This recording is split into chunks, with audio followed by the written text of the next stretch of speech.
मेरा नाम है आसिफ शेख। मैं रहता हूँ घरकुल एरिया में, जुना घरकुल। मेरी बहन है यास्मीन अब्दुल रहमान बागवान, ये उसका डेथ सर्टिफिकेट है। आज मैं सिविल हॉस्पिटल में पीएम पोस्टमार्टम डिपार्टमेंट के पास रुका हूँ।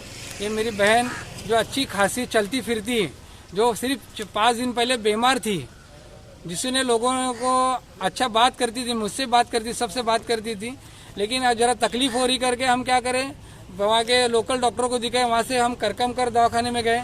जरा थोड़ा दम आ रहा था, उसको सिर्फ बीपी और शुगर की नॉर्मल शिकायत थी, बाकी कोई ऐसी बड़ी बीमारी नहीं थी।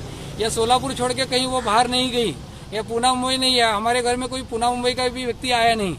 सिर्फ वो बीमार थी करके हम सिविल को लाए थे। सिविल को लाने के बाद 2 घंटे हम यहाँ घूमे, एडमिट करने के लिए, चेकिंग करने के लिए, चेकअप करने के लिए। कोई हमको ध्यान नहीं दिया।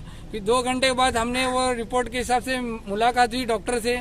चेकिंग करने के बाद उनको दम कर थोड़ा ईसीजी वगैरह काढ़े, रिपोर्ट नॉर्मल लगी। फिर जरा एडमिट के हिसाब से उन्होंने डिस्कस किया हमारे साथ। डिस्कस करने के बाद आधे घंटे बाद हमको बोलते हैं कि बॉडी सीरियस है पेशेंट तुम्हारा। तो थोड़ी देर बाद और बोलते हैं कि तुम्हारा पेशेंट चला गया है, तो अभी बॉडी आपको नहीं दे सकते। तो हम बोल रहे हैं ऐसा कैसा हुआ करके। हम सब परेशान हो गए। मैं भाई हूँ, उनके बच्चे भी साथ में हैं, तो ये ऐसा कैसा होगा। हम घबरे पड़ गए, सब डर गए। हमको अफसोस हो रहा है ऐसा कैसा अच्छा चलता खाता पेशेंट हम यहाँ पे सिविल में लेके आए और वो अल्लाह को प्यारा हो जाता है। तो ये बहुत हमको नाइंसाफ लग रही। दवाखाने में सही तरह से चेकिंग नहीं हुआ है। और दूसरी बात, अभी जो रिपोर्ट आया है कि नहीं आया? अभी रिपोर्ट आया है। अभी ये मंडे के दिन, सोमवार दिन, ईद के दिन ये मैटर हुआ है। तो ईद के दिन हम 12 बजे के आसपास यहाँ पे लाए और 2-3 बजे हमको पता चलता है कि वो पेशेंट हमारा मर गया है। तो वो पेशेंट मरने के बाद उन्होंने बोलते हैं कि अभी आपको पेशेंट नहीं दे सकते, इसका हमको टेस्टिंग करना पड़ेगा। टेस्टिंग करने के बाद इसका 2 दिन के बाद रिपोर्ट आता है। तो हमको 2 दिन होल्ड पे रख दिया। तो आज सुबह हमको फोन करके बुलाते हैं कि आपकी बॉडी लेके जाइए। और ये आपका जो कोविड-19 जो बीमारी अभी आई है, तो इसको इन्होंने क्या कहते हैं मुंह से कि ये 50-50 रिपोर्ट आई है, ना पॉजिटिव है ना निगेटिव है। लेकिन मेरे डेथ सर्टिफिकेट पे लिखा है, इसके ऊपर पॉजिटिव के लिखा है कोविड-19। और रिपोर्ट तो बोल रहे हैं मुंह से जो पीएम करने वाले बाकी के जो डॉक्टर हैं कि इनका रिपोर्ट सही नहीं आया, 50-50 आया। लेकिन हम इनको कोविड-19 पॉजिटिव बोल के ये आपको बॉडी नहीं दे सकते।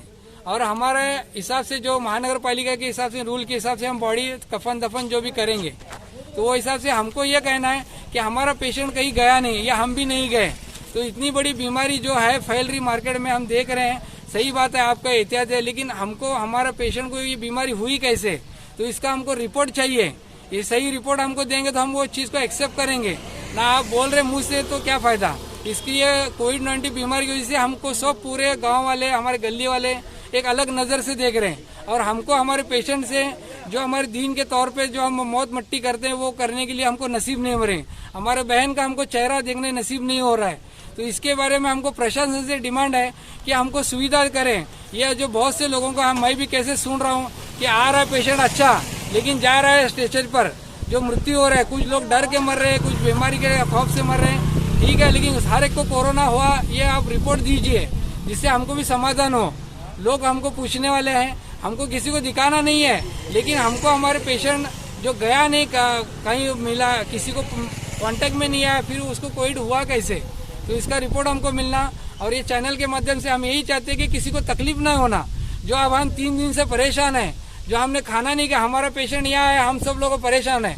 तो हमारे रिश्तेदार जहाँ वहाँ अटके हैं लॉकडाउन की वजह से, तो मौत मट्टी तो करना नहीं मिल रहा है, लेकिन उनका चेहरा भी देखने हमको नहीं मिल रहा है। तो आपके चैनल से हमें ये रिक्वेस्ट है कि हमारे शासन तक हमारी आवाज को पहुंचाना। यही बोल के आपको धन्यवाद देता हूँ।